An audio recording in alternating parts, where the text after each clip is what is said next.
Hey, it's your girl Barbie J here, and we are talking about Power Book 3, Raising Kanan, Season 1, Episode 4. Don't sleep.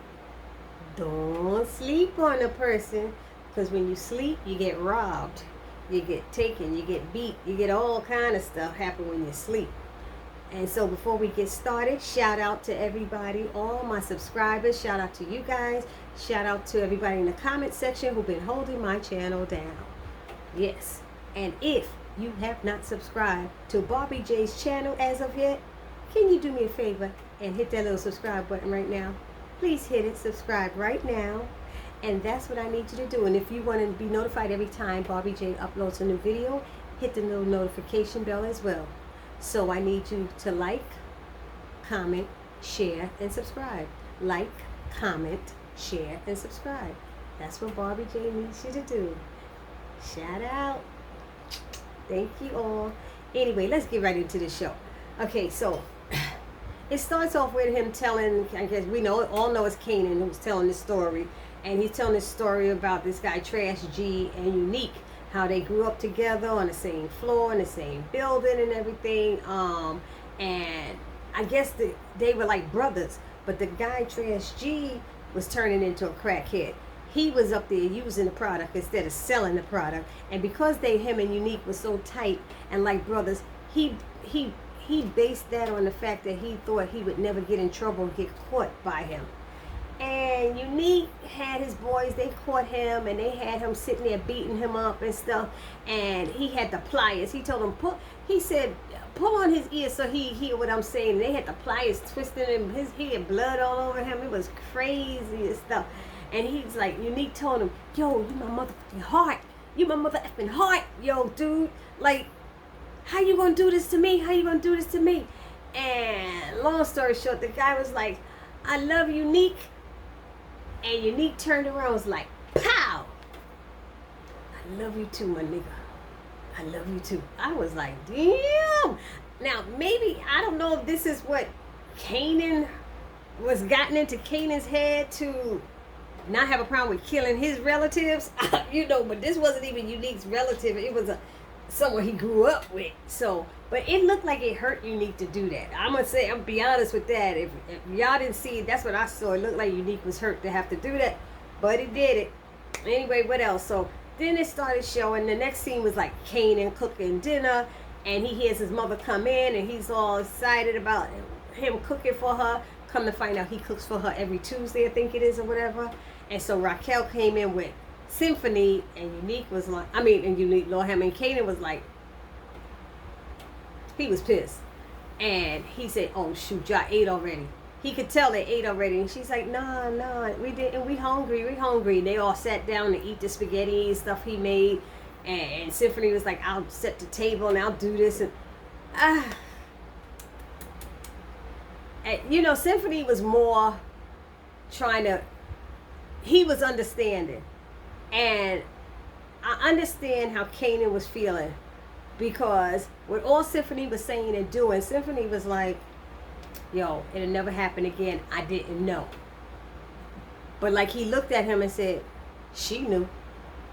His mother knew. Why would you go out with this guy you knew? So, she could have told him, don't cook. I'm not coming home, or I'm going out to eat, or tell him something, because that's what he usually do. So his feelings was hurt because maybe he looked forward to that time with his mother. She working all the time, but that was their time, I guess. So, I understood that. And mind you, last week she told us nobody comes between her and her son, all this stuff. It's them against the world, blah, blah, blah. She did all of that talking, then she forgot about him. So, and then I think she did say something to him. She's like, look, they were washing dishes. She said, look, I ain't asking myself for no forgiveness for spending time with a guy that I like and all this stuff, And then she told him how his grades are slipping. She talked to the teacher, the grades are slipping again. And she told him that things is going to change if they start slipping. So she said, you out of the stash house. And he's like, great, thinking he going to get upgraded or promoted. She said, Nick, no, she ain't called him nigga. She's like, do you think you getting promoted or something? She was like, nah, you ain't moving up. She said, I told you things gonna change. I signed you up for some classes at City College 2 days a week after school and once on Saturday. He's like, ain't no school open on Saturday. Nobody go to school on Saturday. She said, you do. You will. I said, I hear that. So, and I understand her way, saying she ain't got an answer to her son. No, you don't. But he do this every Tuesday, whatever. At least tell him, baby, I don't need you to cook this Tuesday. I'm going out. Just say it. Just say it so he don't waste his time. His feelings were hurt. And she have to understand that, And he have to understand she got a man she like, but you got to communicate. Anyway, so what else happened? So she told him, he was like, but Mom, I'm going to do the paper. He was going to try to do the paper and all this stuff. She was like, it's too late. She signed him up for those classes. And that was it. So she said, she told him, which is a line I like. She said, worry less about who I'm kicking it with and more about your schoolwork. And I said, that is correct. That's it. That's your only concern. Your mother giving you a roof over your head, do you? Anyway, what else? They showed Jukebox with Nicole, and they had a moment in Nicole's bedroom, and we meet Nicole's parents.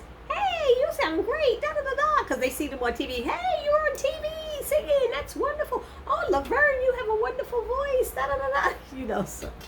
So we meet the white parents. It was so funny and stuff. So they was like, oh man, it's better than that shit that we see on TV. Honey, don't be saying that, talking like that in front of him. Oh, I'm sure you Laverne's heard words, haven't you, Laverne?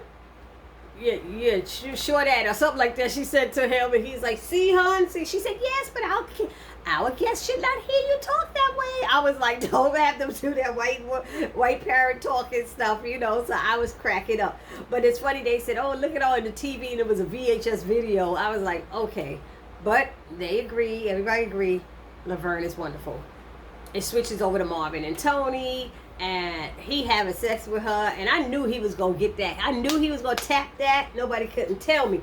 So he's up there having sex with her, and then they finish, and she's like, you want some? And she was sniffing coke or blow, whatever, and he's like, I don't mess with that shit. He was like, I don't do no drugs. So she said, right, you just sell it. So that kind of was a dig, I think, and I think that's what kind of set him off when she tried to cut on. He was like, I thought you said you date brothers. I mean, you mess with brothers. She was like, I did. She said, well, brothers don't cuddle. She was like, I met some brothers that cuddle. Well, I'm different. I ain't like them. I don't cuddle. She was like, I was like, oh my God. He's like, look, we're two different people. I'm a nigga, you a bitch. I said, God, Marvin, no wonder they said he's so crass. That how does he have a daughter that he's raising? I'd sure like to know what happened to Jukebox Mama. Where's Jukebox Mama? That's what I want to know. Because she got to be raised by him, and then Rock don't even trust him to do stuff half the time, so we don't know. But then he said, the dog look hungry. You ain't feed, you better get some food. She said, oh yeah, I meant to. We ran out yesterday. The dog ain't ate since yesterday. It was like, are you for real with that? He said, did your ass eat? I bet your ass ate. I'm taking the dog. Now, first of all, he didn't even like dogs and stuff, but he took the dog, and she was like, wait, that's a gift. You can't take it. You gave it to me. He said, I gave you this dick too. You want me to leave that behind as well? I said, oh God.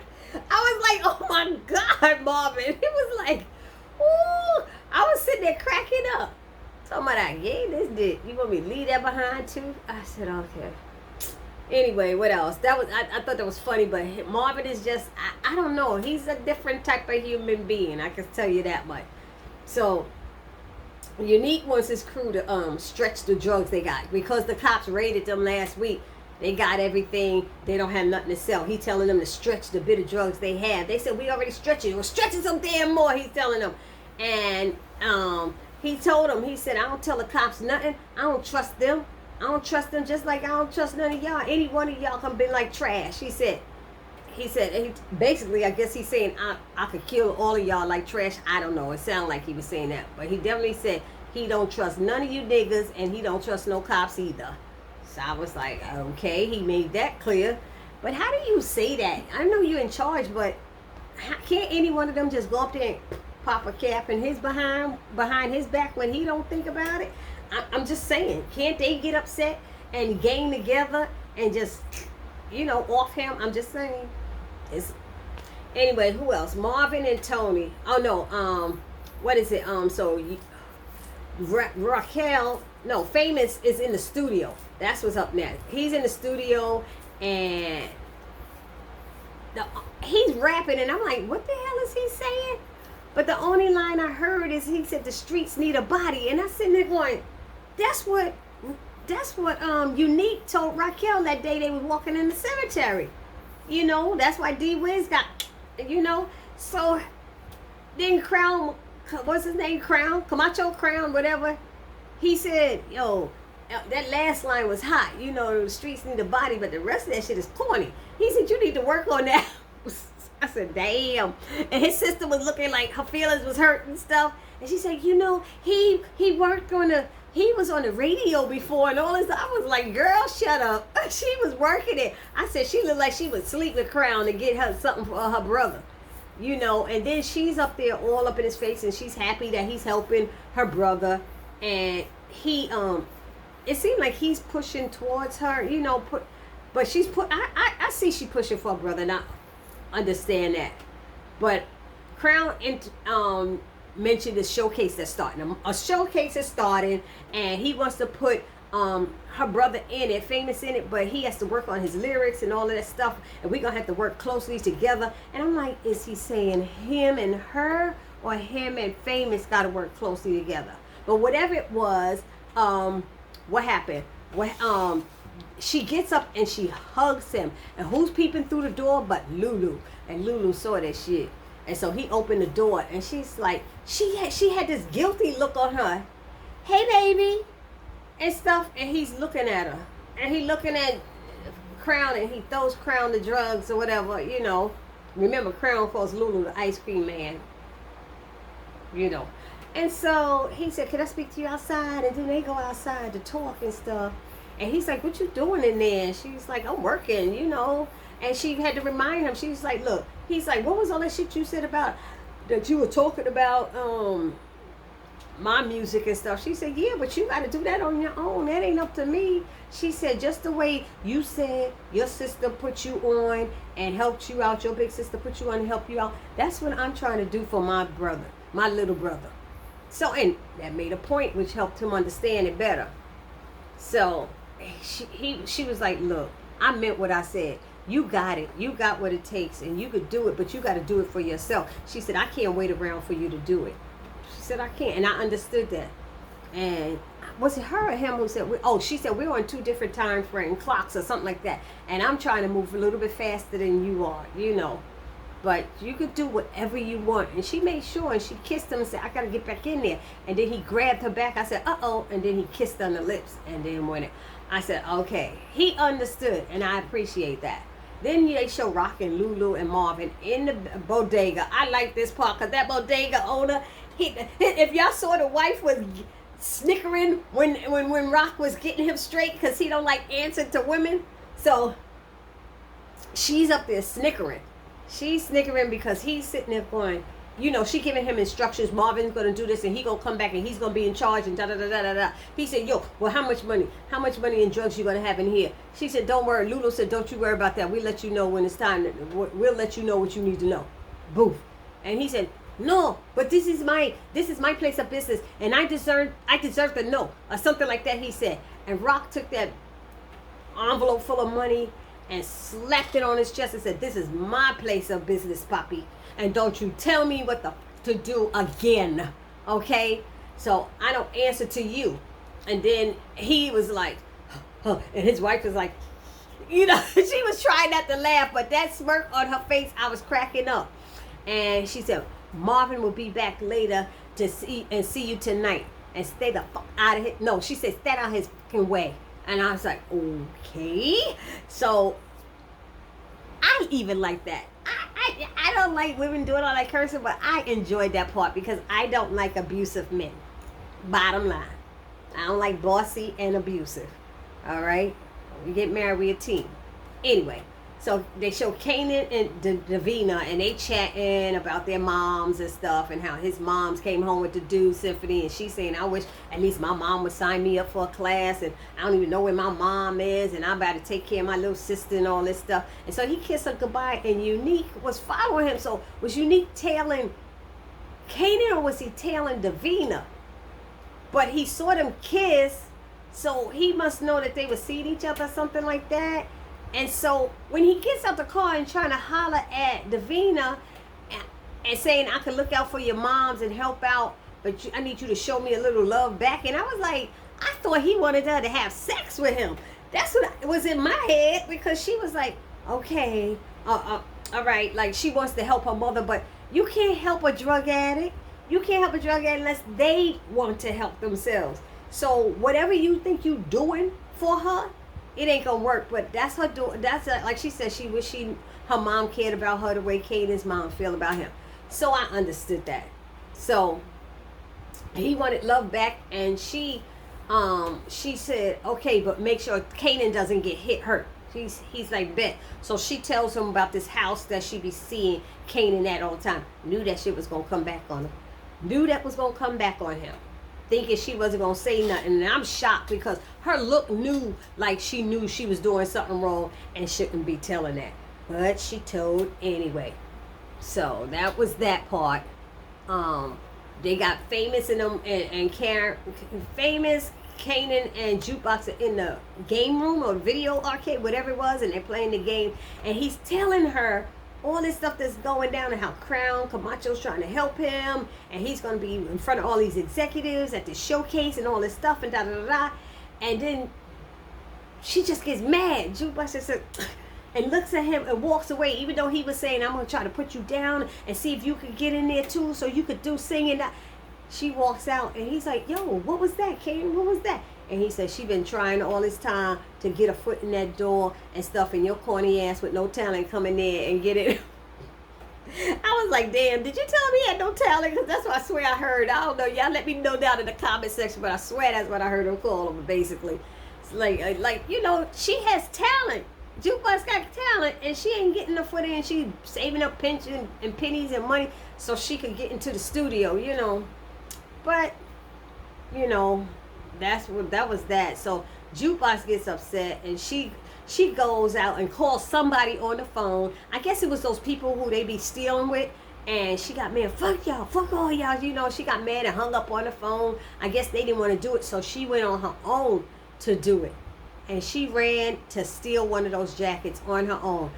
Most of the time with her mask down, and she ran and she gets caught running out. She gets caught. She thought she was, you know, safe, and she started walking. The guy grabbed her. His face was all messed up, and he said, hey, I know you.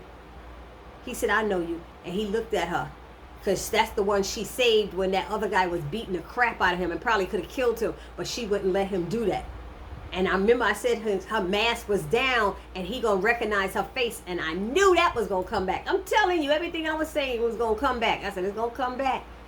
And so he let her go with the jacket and said, next time you come up in here, make sure your ass go to jail. Going to jail. Now get out of here. We even. And she lucky with that one. So now that Rock told Marvin that he had to get all the stuff out the stash house and put it in that store, Marvin goes to get his boy. His boy is sick. He ate something that's nasty. He said, I'm sick. I got to be by the bathroom. He said, dude, there's a bathroom in the stash house. Marvin don't give a fuck about nobody. It's in the stash house and stuff.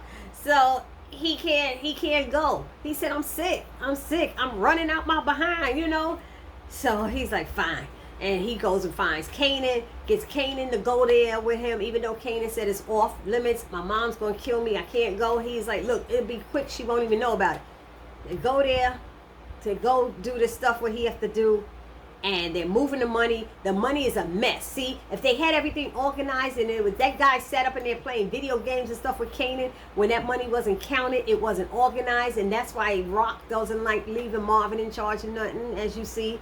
And he's like, okay, stack it up in nice piles and put it in the bag and do this and do that. He's telling him. So he took half of it in his car. Don't got no truck. He gonna put it all in his car. I'll be right back in 20. He leaves, and they bust in there, hold a gun to Kanan's head, take the rest of the money. They leaving out when what's the name, when Marvin comes back. And mind you, when Marvin went back, he dropped all of that money and stuff to the store, the bodega. The bodega owner's like, how much more? How much? He said, don't worry about it. And then he took 5 cans of dog food. And he said, ring him up for those 5 cans of dog food. He told the wife. The wife was like, she like, he a dummy. They just paid your mortgage. You worry about 5 cans of dog food? Really?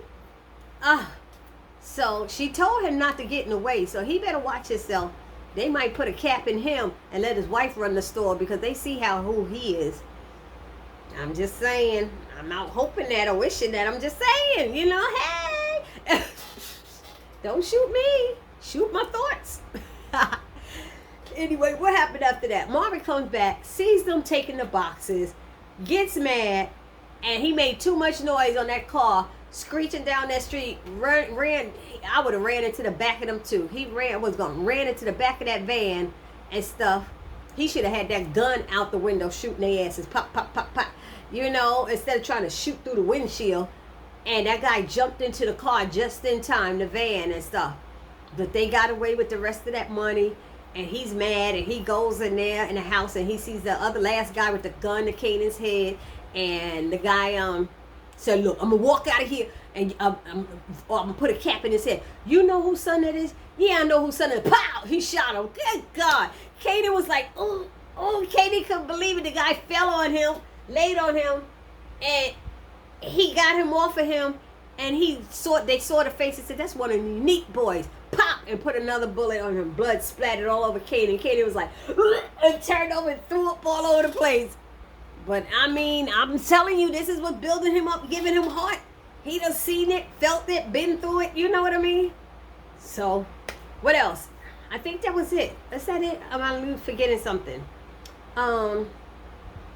Did I say about jukebox, that coat, that jacket she stole? She gave it to what's her name? Nicole.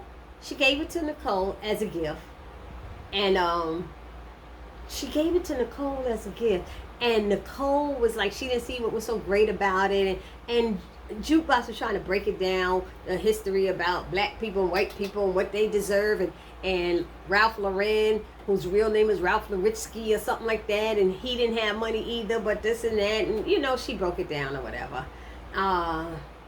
But what happened? Oh, so they in there, and a good song comes on, and she's dancing around and everything. But I think they did talk about karma, her giving a coat to Nicole, and how the man did not take her to jail or anything because she looked out for him. So she was talking about what karma is and how you that's why he didn't hurt you, and you do good for somebody and they do good for you. So she wanted Nicole to have the jacket, and Nicole was like, she said, I want you to think about it every time you wear it. She said, honey, I think about you all the time anyway. And so they on the bed, they start kissing. Nicole get on top of her, and you could see Laverne looks, Jukebox Laverne, she looked a little nervous, and she's like, okay. And I forgot something. Laverne did say her parents are not understanding. Jukebox told her parents were cool. And Nicole said, yeah, about some things, not all things. So I was thinking that was her sexual orientation. I think that she was alluding to. Y'all let me know down in the comment section what y'all thought about that, because that's what I took it as. But anyway, so Nicole is on top of Laverne, and Laverne is like, I never did this before, because she started trying to open Laverne's pants. And she said, I never did this before. She said, I have. And she was like, I'll show you. And she went down on her. And Jukebox was like, oh shit, like, oh man, and that was it. Other than Rock talking to Kanan about giving Symphony a chance. I know you don't like him or something like that, but I really do. I told you, that nobody will ever be more important to me than you. Nobody comes between us. It's us against everybody. And she ran that down to him again and everything. And he's like, yeah, whatever. Okay, Ma. So he goes in there, and he's looking for the room, and he goes into there. He opens the door, and somebody goes, thanks for joining us, Kanan. It was Symphony teaching a class on the buildings and the urban stuff or whatever it is. So that was cool because I'm sitting there going, all that stuff that Raquel was so interested in as he talked about it in Light, he's going to learn about it. It might help him in life. It might help him in one of the other episodes. I don't know. We don't know. But all of that education, it's always good to learn. You never know when stuff comes in handy. So that's how it ended. Oh, no, it ended with Raquel going in Kanan's room, cleaning up, about to do laundry. She got the laundry basket picking up his socks and stuff. And she was picking up stuff near the edge of his bed, and she saw his sleeve sticking out from being under the bed, and pulled the shirt out, and it had blood all over it. And she's like, what the fuck? Like, who did he kill? What happened? Where's this blood from? Poof. She knows she got a killer. She thinking she got a killer on her hand. What did he do? And that's how it went off. So I enjoyed this episode. I really liked it. I hope you all liked it too. Let me know down in the comment section. It's your girl Barbie J saying peace.